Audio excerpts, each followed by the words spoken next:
నా new student, cute lovely student. What is your name? Lavisha. Lavisha. Okay, ఎంత neat గా straight గా డ్రా చేస్తుందో. ఫస్ట్ స్టార్టింగ్ రాల తనకి నా హ్యాండ్ పట్టుకుని నేర్పించాను. Very good. Horizontal, horizontal. ఏమంటారు ఈ line?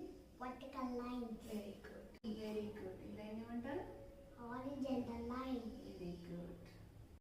Opposite direction, slanting line. Draw the circle first. Very good. తర్వాత నెక్స్ట్ ఏం చేయాలి? Curved line. Very good. తర్వాత ఇక్కడ సి లాగా డ్రా చేసి బిగ్ సర్కిల్.